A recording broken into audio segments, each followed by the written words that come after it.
Hello?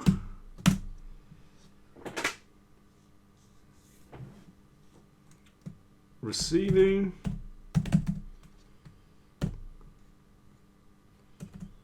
Let's see.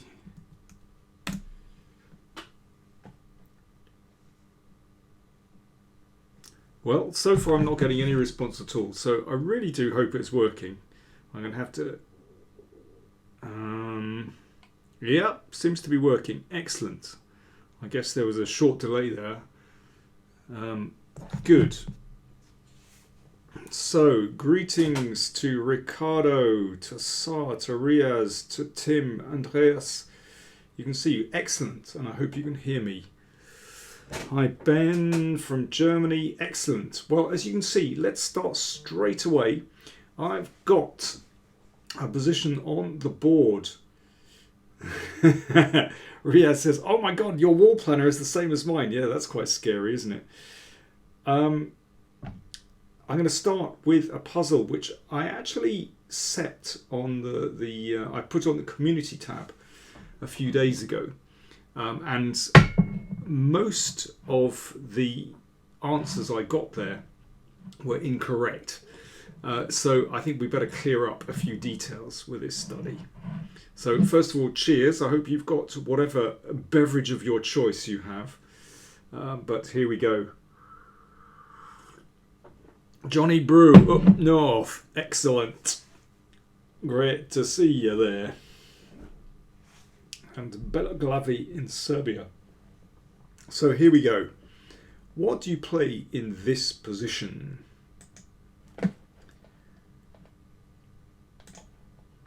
This is tricky. I would like hello Guni Uchkan in Copenhagen. Sorry if I butchered the pronunciation. Not for the first time. Irradiated Badger in Montreal. Tim says, get ready for the power play tea drinking game. Exactly. Yeah, whenever I hit one of my cliches, then you have to take a swig of tea. MSN 140 in China. Ooh, I hope you're doing okay, MSN 140. Just stay where you are, that's all I have to say. So, what's your suggestion, folks? Tim suggests F4. Ah, Gabe. Greetings to you in LA. You might have seen this one before, Gabe. So, Tim suggests F4, and if King takes, then King F6. Unfortunately, this should be just winning for Black. Okay, what's Black's MSN? I'm glad to hear that. Johan Fabry from the Isle of Man. Excellent. Greetings to you in the Isle of Man. A fine place. So how does Black win here? Zimbabwe. Prince Chivero in Zimbabwe. Cool. I think... Are you the furthest so far? Well, we got Mexico, we got Zimbabwe. Gabe, there'll be something new for you in a second. So how does Black win from this position?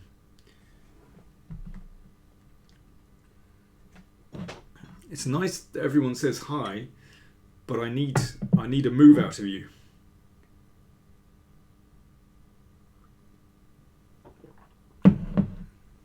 Oh, it's all gone very quiet. This needs some calculation.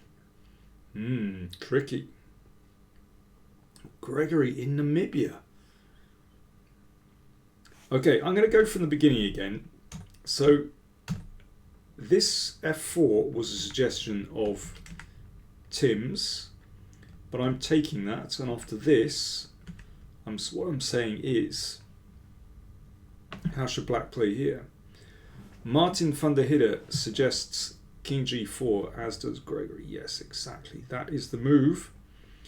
Because in this position, if King G3, then this one, and that's good enough to draw. But King G4, of course, is a nice move. Just pushing the king out of the way. So If the king comes here, then we just come in and take the pawn. Or if the king comes here, we come in and take the pawn. Really simple. So unfortunately, f4 in the initial position doesn't cut it. So let's go back. White to play. How do you play here? And if I could have a variation, please. No guessing. That'd be good. Hi, René. Nice to hear from you. Ah, Bella Glavi suggests King f6, King f4. Well, we need better than that. Okay, I'm going to give you another one, which is very interesting. No, f5 isn't legal.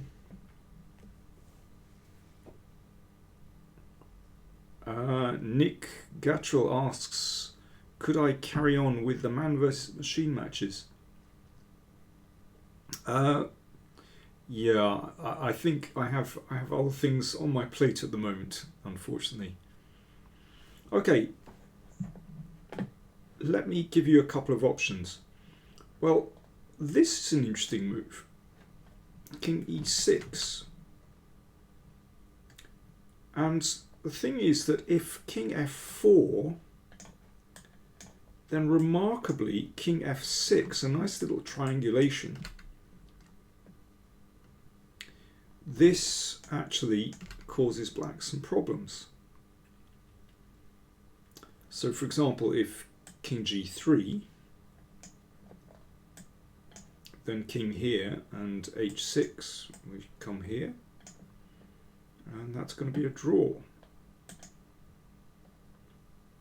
Or in fact, yeah, it should be a draw. So this is very clever indeed. Now you can try this one here, here, and now h3 will take,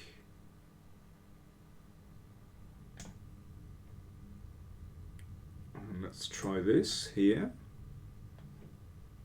Now what's happening here, here, f4 takes f5.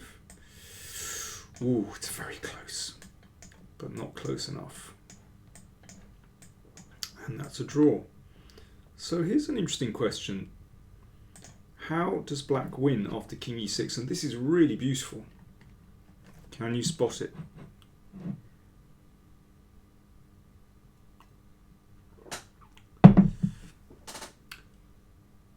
I fear that no one came here to calculate.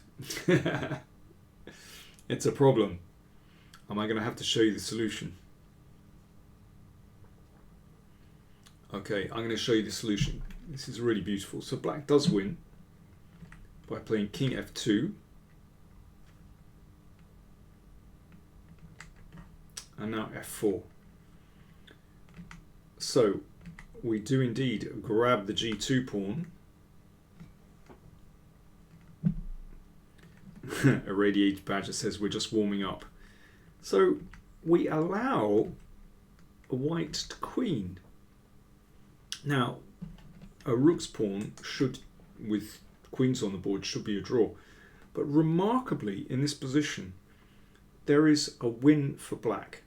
How does black win in this position? This is really, really beautiful. It just shows you how strong, how powerful queens can be, in case you didn't know already.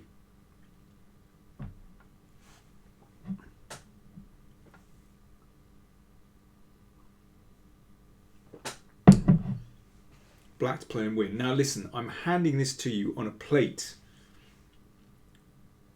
How does... Okay, we've had a suggestion of Queen e1 check. But if Queen e1, then I'll play King... well, King d5, I think, is probably good enough. Or maybe king d7. Let me try king d7 instead. I think that's probably good enough. And that doesn't work. Rui Marquez suggests queen h3. Now that is a much better move. Now the point is this, that these squares are mined. So if the king comes here or here, then this check will skewer and at the very least exchange queens. So we can't do that. And if the king comes here or here, then we will skewer again. And if the king comes here, then we'll skewer with that one. So I should do these in red. All these squares are off limits. So what about king here? How do we defeat that one? There is a way. How does black win now?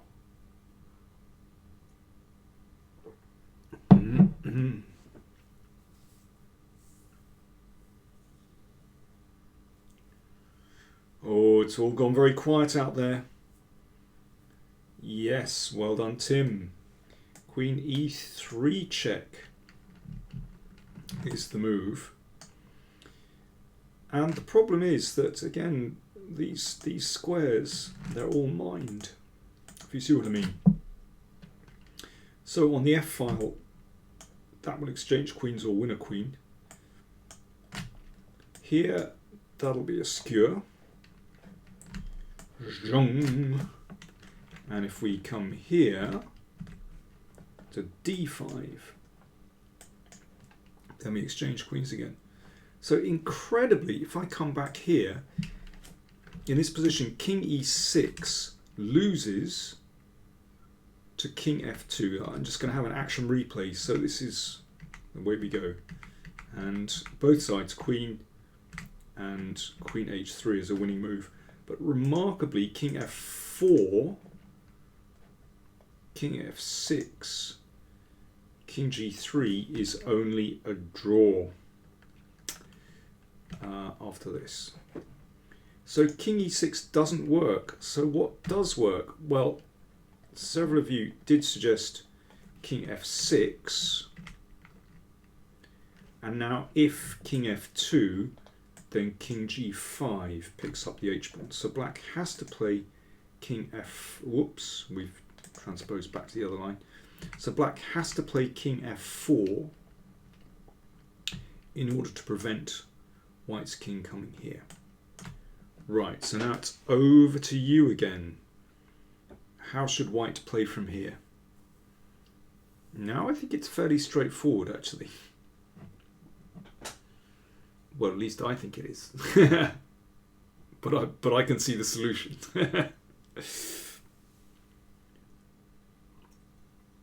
But I did like that previous variation, actually. That was fun.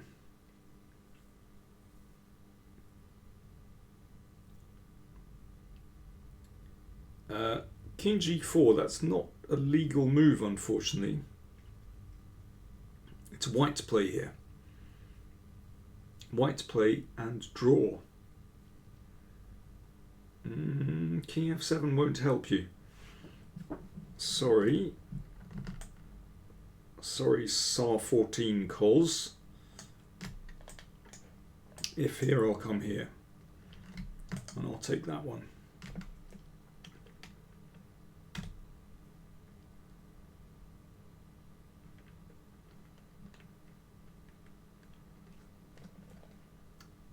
So not that one.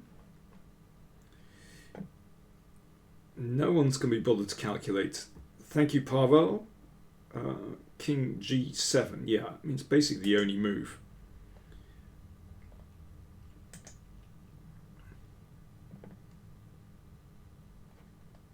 And playing f4 here is too slow.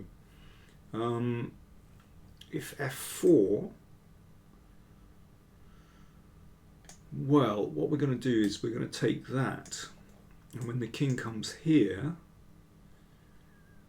let me see, or have I messed this up already? I think I've messed this up. Ah, yes, I play king g4. That's the trick, not king g3. So the king has to take here, and then I come in. So after king g3, you have to play king takes h7. And now there's nothing better than just to race. So let's have a look and see what happens when we get here. Aha, René. Well done, you're ahead of the game. So, René wants to play king g7. Well, you've got a choice here. You can play king g6, king g7, or king g8. Right, who wants to play which move? Let's have a little poll. I almost said referendum there, but I might be touching upon a sensitive subject. Let's just call it a poll. So who, if you write in which of these moves you want to make. King g8, suggested by Tim. King g8 by Rui Marquez.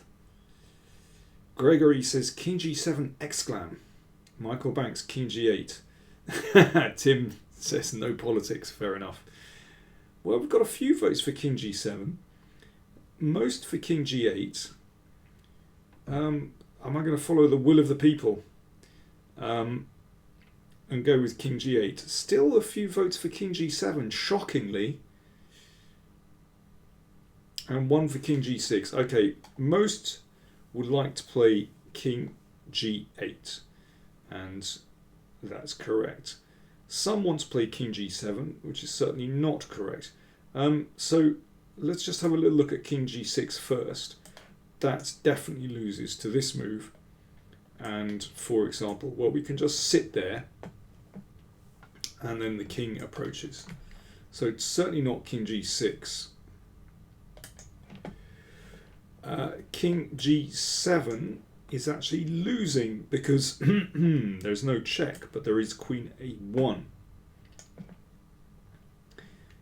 And this wins for black. And this is a nice technique to remember. Well, first of all, if the king blocks, then the king just moves closer. And, well, we're going to win that. And if king g6 to escape the pin, in fact, we don't need to do anything here with black, with the queen. The easiest way to go is just to play king g3. Because white doesn't have a threat. Because if pawn here, we play queen there. And that's the end of the show. So, yeah, after king f7, well, we just come closer. And if king, let's say king here, well, in fact, not even f7 is a threat here. Because after king here, we can play queen a3 and put the queen on f8. And that is that. Gregory says, I saw this in a Silman book. Oh, I didn't know that. Well, in fact, this is a study from Chekhov, who composed this in 1950. So there we go. A few interesting moments there, I think. So king f6 forces black's king to come to f4. King g7, and then we have this race. And in this position, the only move to draw is king g8. And remarkably, because black's king stands in the way of the queen, this is a draw, and it's impossible to prevent this on the next turn. So after this, this is a draw. And here's the reason, because when we play here, then you can simply play king h8. Well, you can play king g7 here. I mean, let's not get too let's not get too dramatic. But in this position, after this, here, well, sorry, not that move. Here, check, and now we don't go king f8, but instead we play here. And that's stalemate. that's why a bishop's pawn on the 7th, if the king is far away, is a draw. So there we are. Okay, let me give you another one while we're here. This is very nice. So what do you think of this one? And this is remarkable, actually. Well, as remarkable as the other one. And this was composed in 1951. I mean, I asked myself whether this chap, Mr. Issenegger, who I assume was Swiss, this was published in the Schweizerische Schachzeitung in 1951. I can imagine he might have seen Chekhov's study, but in any case, over to you.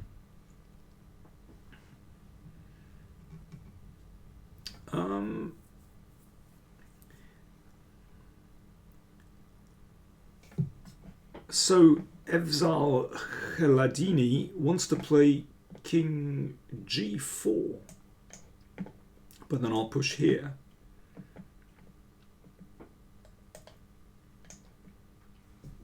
And after this, and that's a queen, and black wins. So King G4 isn't working. So King G4 doesn't work. Sorry, you'll have to do better than that. Evzal and Tsar, Fred, you blew it. And Evzal has a second bite of the cherry. He wants to play F4. Well, unfortunately, that will lose to King G3. And once again, I'm afraid the pawn is just too slow. The king is too far away, and that will win. So F4 doesn't work.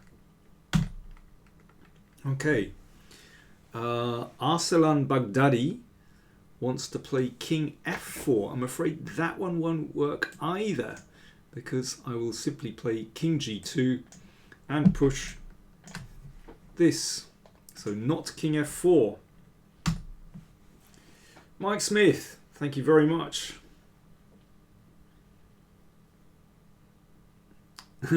Tim says in a study the solution is to move the king to the most unlikely square. You could be right. The Agatha Christie solution. Yes, well said.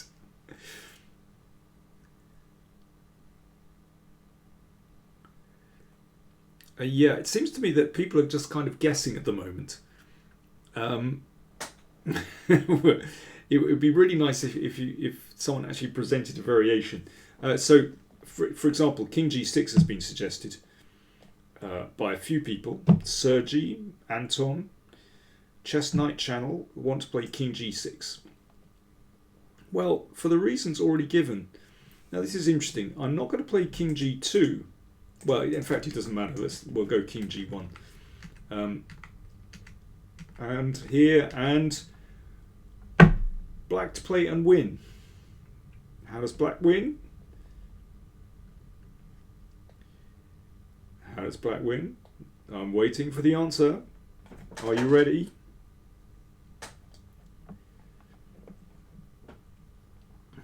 No one's got this one. Well, this is exactly the same as the other variation. And in the previous study. Thank you, Sergi. Yeah, Queen H8.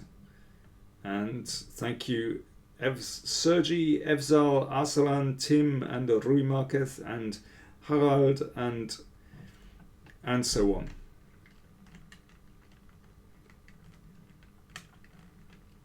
So let's go back. So that one didn't work. Okay.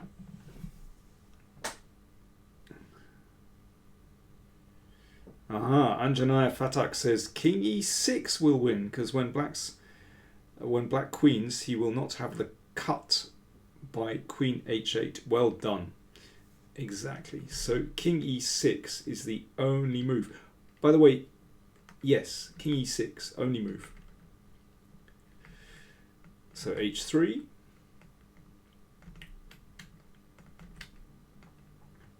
Here we go. And in this position, absolutely right. Queen h8 cuts no ice because of king e7. And the king is too far away. And we know that the bishop's pawn is drawn. René says, yes, king e6 by process of elimination. Absolutely, yeah, that is absolutely correct. So king e6 is, in fact, in this position, I mean, it's counterintuitive to move the king away like this, but is the only move to draw in the position. It's rather nice, actually. And I'm going to give you one more study, because I think you're beginning to get the hang of this now. I hope you are, at any rate. And if you're not, then we need to be doing more and more and more. So guys, here's your next one. This is composed by Moravec, also in 1950, which I repeat, these guys, I think they were all kind of looking over each other's shoulder. I've moved on, Anand Sivaram. I've moved on. We're on to the next study.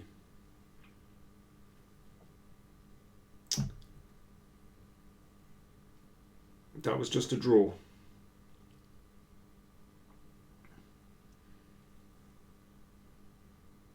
So here it is white to play, as usual in a study. White to play. Well, I can tell you right now, it's not white to play and win.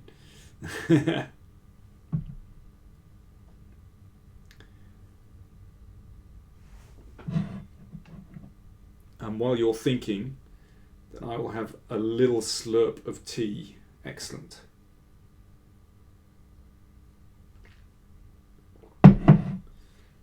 Seems to me that a lot of people are just kind of guessing and you're not really calculating.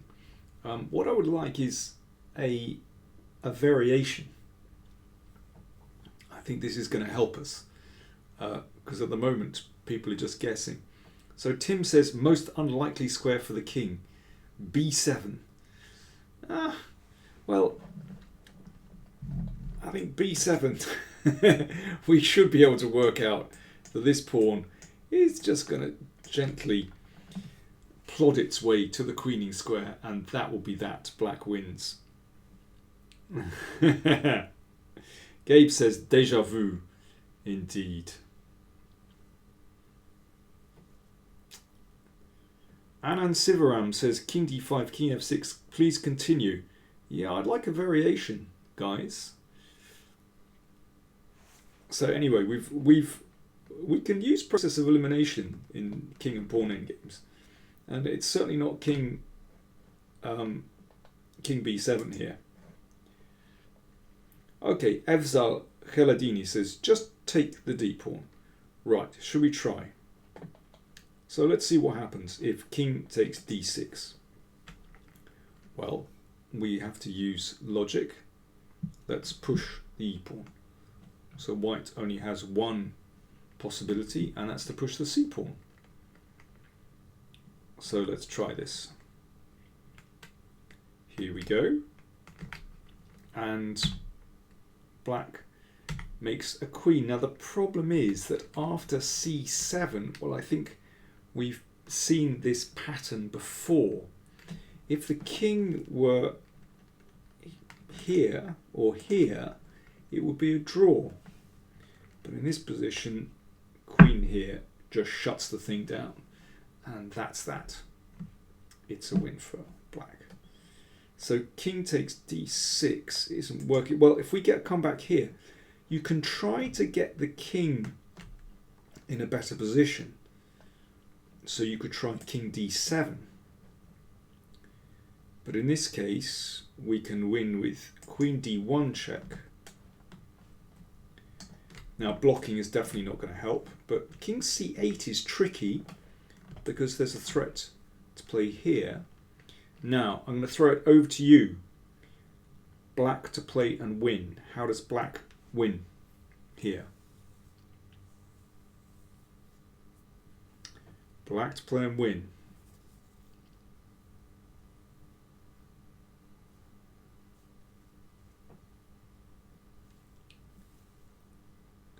It's all gone very quiet out there. Okay, we'll move on to the king d5 in a second, but first of all, you have to show me how you're going to win this position. Rui Marquez wants to play queen g4. So does Andar. So does Martin van der Hidde.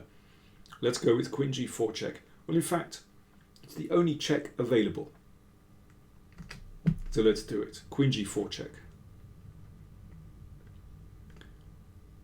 So I'm going to play here. Now, over to you again. Now there's a threat. c7 will draw the game. The black's king is too far away. So now, how do you play? This is good technique.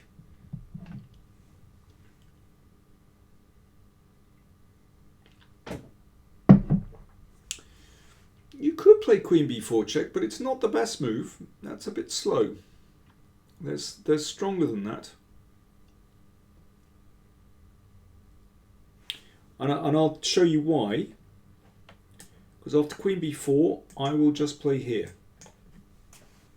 And I'm threatening to play c7 again.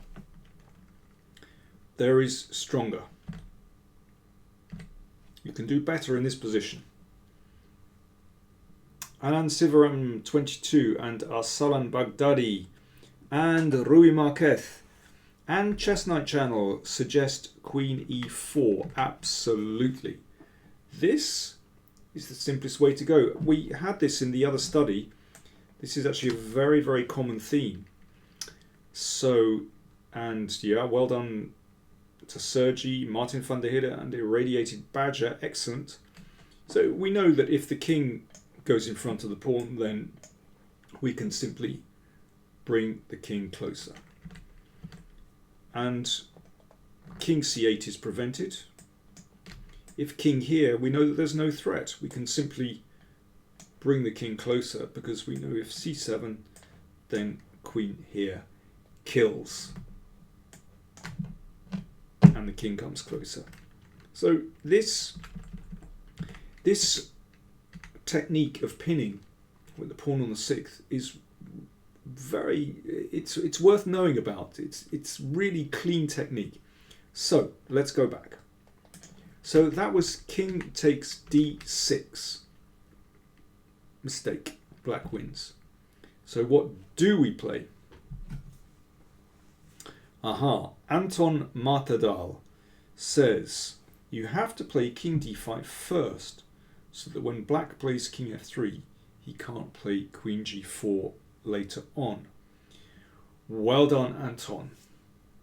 Process of elimination. Okay, here we go. So king d5. That prevents black from pushing. So black has to play king f3. We don't want to block the pawn with king e3, but we'll play king f3 to enable the pawn to advance. Now king takes d6. Now we do it, and there's a massive difference. The king stands on f3 and not f2. Toblerone 007 says, I'm lazy with calculation and typing. Very nice. And the pawns advance. And queen. Now we know if c7, we know this pattern very well. This is just winning. All right, but king d7. Now this was the move that was tricky in the last variation. So here we go instead.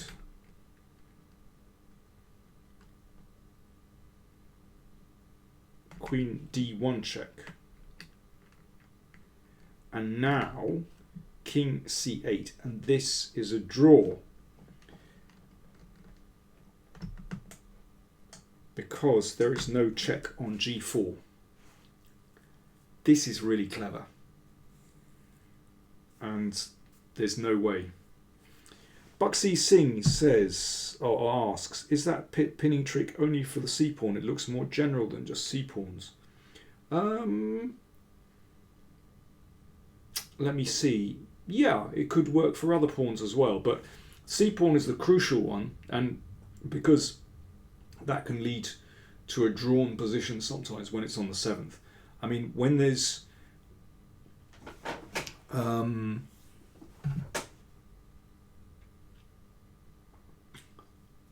let me see.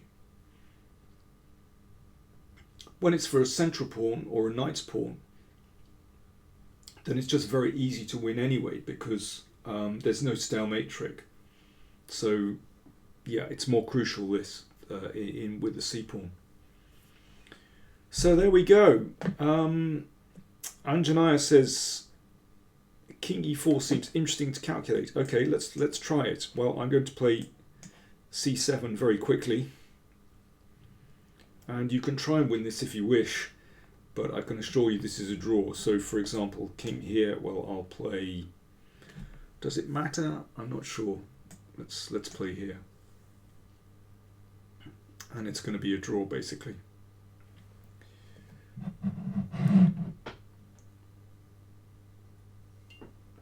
Brasser3 KYZ says you're not going to watch the Premier League game starting in 10 minutes. No, I'm not. I'm here for your benefit. Sorry, Brasser. I was watching Brentford last night, Brentford Football Club, who are, well, they were doing very well, but they lost against Notts Forest last night. Tragedy. They lost 1-0 at home, and it was one of the most frustrating games of football I've ever seen in my life. Arsalan Baghdadi asks, what are your thoughts on Firuzjah's progress? Why did he fail in Tata Steel? Well, Arsalan, I wouldn't say he failed. He got 6.5 out of 13, which is 50% by my reckoning. And he has yet to face the top players on a regular basis. And I think he needs to get used to that. Now, you can talk about a failure, but let me just check where he is on the live rating list. He is currently number 24 on the live rating list. Well, I wouldn't call that a failure. He's doing really well. He also got the silver medal in the World Rapid. So, yeah, like I said, I wouldn't call him say what he did in the Tata Steel Masters a failure. Anand Sivaram asks, how often do you go to watch Brentford in the stadium? I go as often as I can. Yeah, I love it. This is fantastic football. This is proper football. Great stadium. Unfortunately, it's falling apart, so we're moving to a new stadium in September, but it's great. Another British GM compared Firuzjah's style to Kasparov. Do you think that's fair? No, I don't. I wouldn't say that. I think chess has kind of moved on anyway from Karpov, Kasparov, and I mean, people have a universal style now anyway. He likes to attack. I mean, we've discussed that, but actually his endgames were pretty good as well.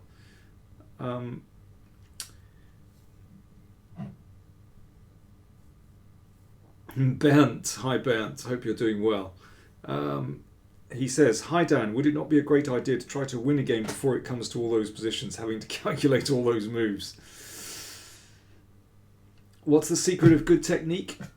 Good calculation. And actually, you know, if we look at this position, you know, the techniques that we're looking at here are well, they're pretty common, and these are kind of endgame ABCs, I would say. M Tabassum asks, do I live near Brentford? Well, I live a few miles away from Brentford, but not so far away, about 5 or 6 miles, about 5 miles from Brentford. Jens Peterson asks, Magnus is giving a surprise press conference tomorrow. Should we hope he's defecting to Sweden? Well, maybe. That's interesting.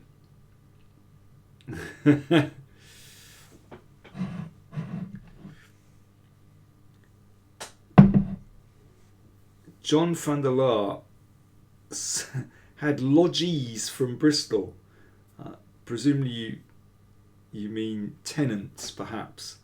They said that Brentford sucks. In what way? Brentford is fantastic. It's a great place and it's a great football team. Well, this is penetrating analysis. 123 Kid asks, would you be covering some games from Gibraltar? I might do. Shubham Kumar asks, your favourite candidate for 2020? I favour Ding ahead of Fabi. Well, I just think it's incredibly close. I mean, Fabiano looked so comfortable in Tata Steel that it's hard to dismiss him. But Ding looks in great form. I mean, they're obviously the two favourites. Right, enough of this nonsense. Let's have a look at another position. Okay, I'm going to show you something easy. Let's look at a game by Firuz Jah. Let's try this one. What's this? Okay, something very, very easy. So this is from the Asian Under-20 in 2017, played in Shiraz. Well, that's a good place for a good reason. M. Tabassum says, I live near Brentford, fancy a game? Yeah, sure. Do you know Jenny's Cafe in Brentford High Street? That's normally where I hang out before the games. So for the next home game, you'll probably find me in Jenny's Cafe in Brentford High Street. So Mr. Tabassum, if you want to see, I'll see you there about 1:30. Okay, here we go. It is white to play. Ali Reza Firuz Jah against Aryan Golami. What you going to play? White to play.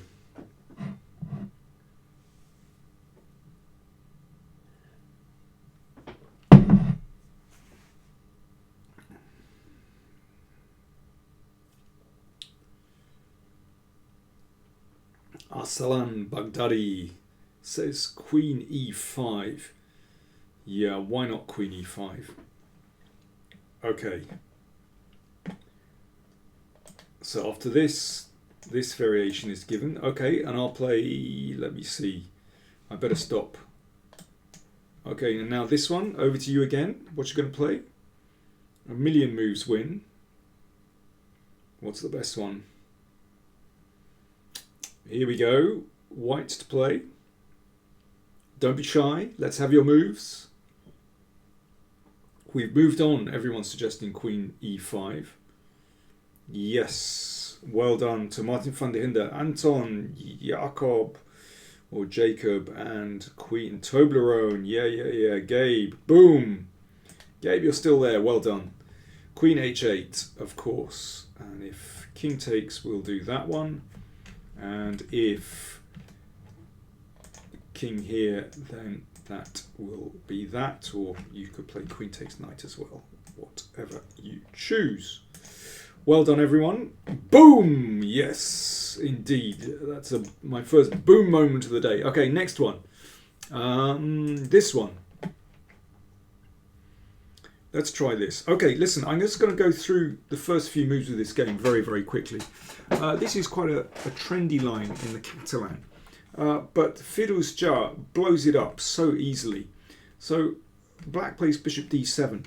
Now this is, well,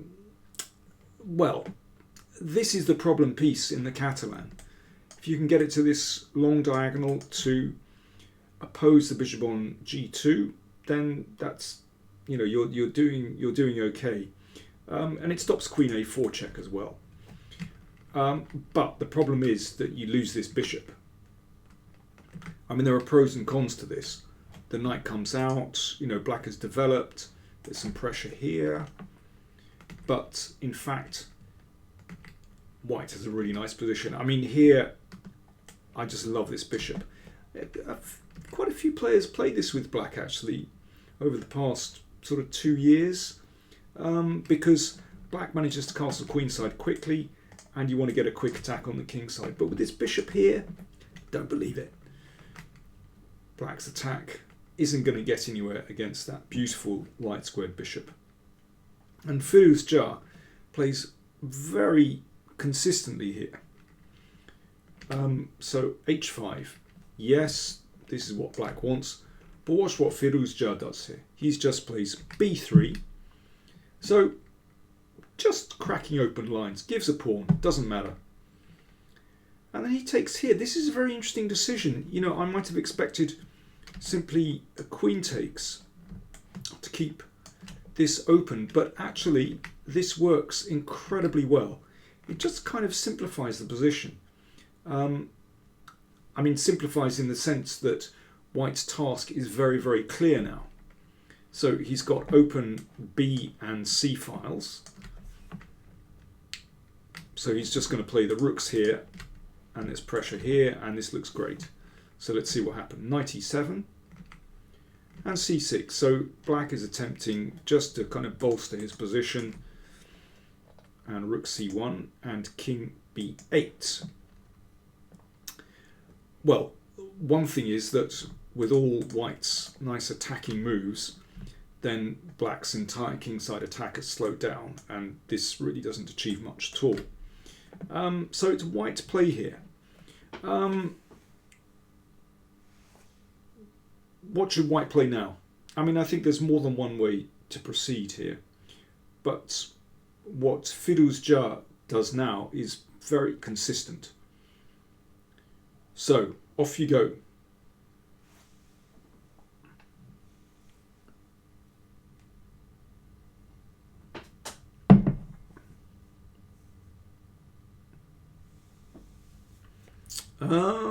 We've got bishop h3 suggested.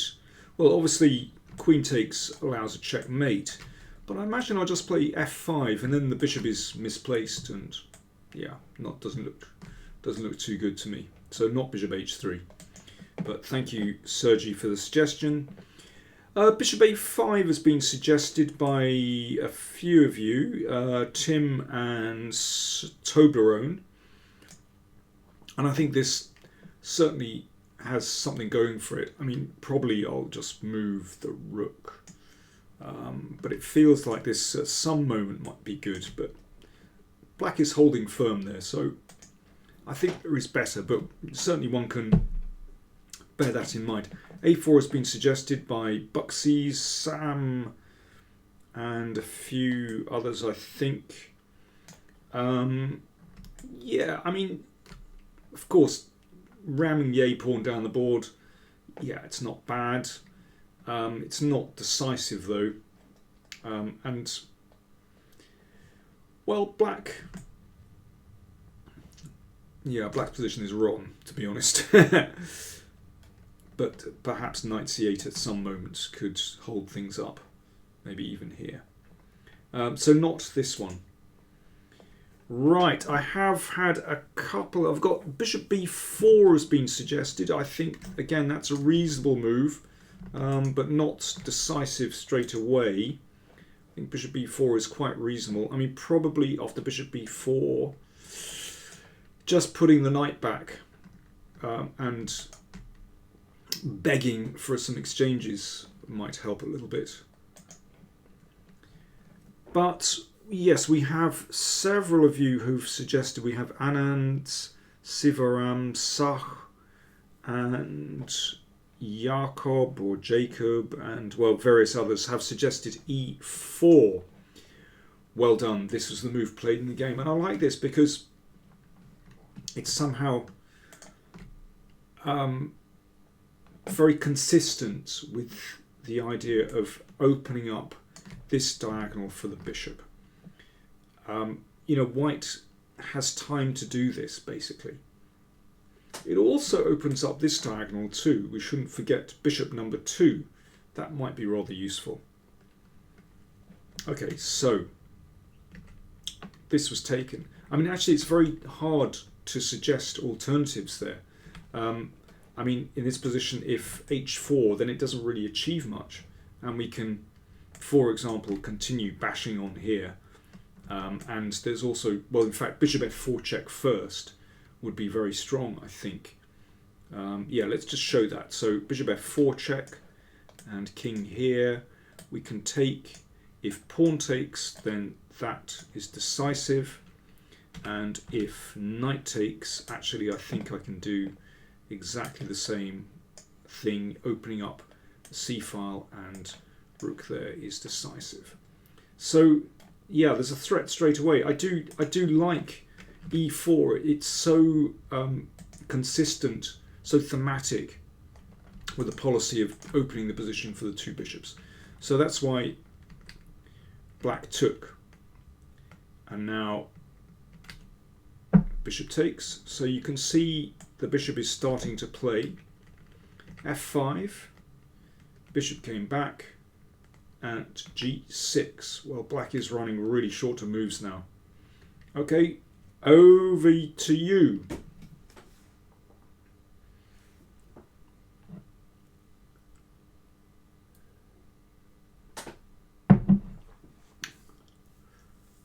What's next? White to play. What did Firuzja play next?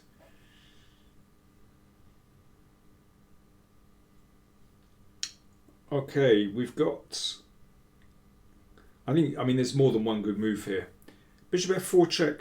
Gabe, thank you for that suggestion. I think bishop f4 check is pretty good, but well, as many of you are suggesting, d5 is the move. I mean, it's so consistent with white's strategy of opening the position. Just once that bishop burns on the long diagonal. Yeah, as Leonardo Ramos says, d5, let's go. Excellent. Yeah, and this is just completely over for the reasons, you know, as I mentioned in the previous variation. If this is taken, then check and rook here. I mean, this is killing. And if knight takes, exactly the same. Let's just see that. Knight takes, we can play bishop takes. Queen takes allows mate, and if pawn takes, we give a check. And again, rook c7. And of course, this is hopeless because it's still, after queen takes, mate on b7. So let's go back. d5, rook c8 played. And once this is cracked open, then this is horrible. I mean, I guess, you know, bishop f4 could have been played first, but anyway. Right, over to you again. So after, there is obviously more than one way to win this. You can see this bishop burning down the long diagonal. I just love this. All white pieces in play.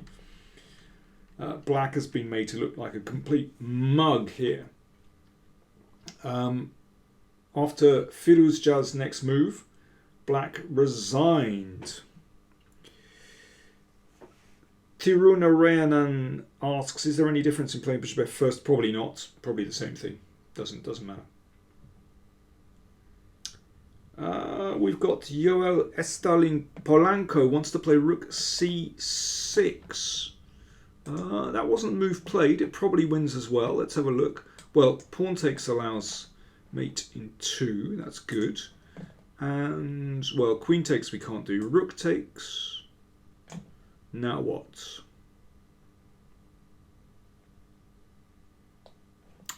Ah, that's very nice. So takes, and now bishop takes. Yeah, very sweet. That's nice, because if queen takes, then rook b8 mate. That's very good. And if here, that's not winning. Oh dear.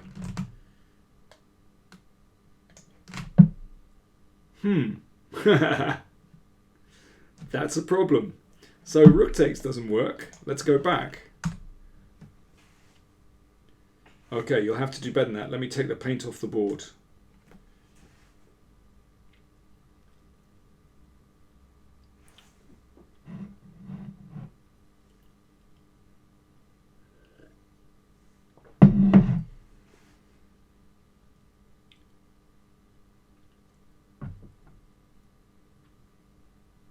Anyone else want to have a go?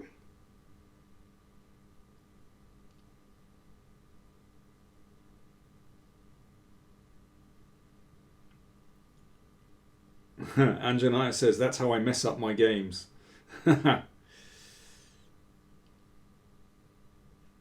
Well, okay, Tim suggests Queen A4, and of course this is just very sensible. And now, yeah, we're threatening all kinds of stuff. Rook B7, and that should be the end. Among other moves, I mean, bishop E3. I mean, it's it's hardly a surprise that White is completely winning this position. So yes.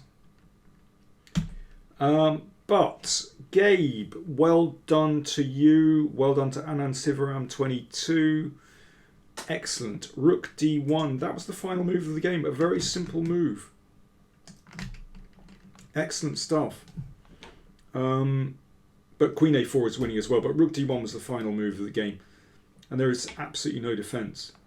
So where does the Queen go? Let's say here. Now over to you again, please. How should White finish off the game?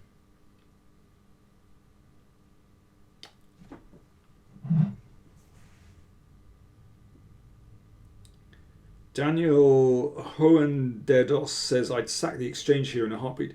Well, you don't need to. Shall we just concentrate on this position instead, Daniel?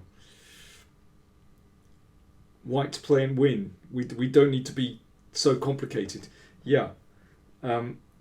Simply bishop takes knight. I'd rather take material than give it. And if rook takes, then we have the obvious rook d8 and queen b7 mate. Whoops, that was a mouse slip, not queen b6, I beg your pardon. Queen b7. And if instead pawn takes, then again we have a very obvious queen b8 and rook takes rook, check and mate. Do you know what? It feels to me like that is a really good place to end the broadcast. I like to finish on a checkmate. You mentioned the position before. Daniel, I think you arrived a bit late. Yeah, we did actually examine that. I think I'm going to finish things up there. But listen, thanks everyone for tuning in. There's more coming soon on the channel, and just remember, if you want to support the channel and keep us going, help keep the lights on here, then do check out, I'm going to have to put it in, do check out patreon.com Powerplaychess. Tim Worrell says, didn't even mention split rooks. I didn't finish my tea. Yes, do you know what? I blew it. I didn't use one of my stock phrases. Gabe, you are so generous. Thank you very much. Goal. I like the goal. Excellent. Yeah, you can also contribute via Google here as well. But do check out patreon.com because honestly, it is an absolute bargain what you get. For example, $10 a month, you get puzzles, presented in a video. You get, you can check out an opening playlist. In fact, there are so many opening playlists, about 20 opening playlists now. So if you want to study a particular opening, then you can check out one of these playlists to get a really good feel for an opening. So basically I take all the games in a particular opening, for example the Najdorf or the Queen's Gambit Declined, I put them in a playlist and I give an overview of those games so you can check that out really easily. Honestly, it is an absolute bargain, $10 a month, and you really would help us. So please do check out patreon.com Powerplaychess. I'm going to put it in again, patreon.com Powerplaychess. Or if you want to just give a one-off donation on PayPal, then do that. You can check out the links in the video description. You can see that on the Powerplaychess channel. We would really appreciate it, and it does help to keep the lights on. Thanks everyone. See you later.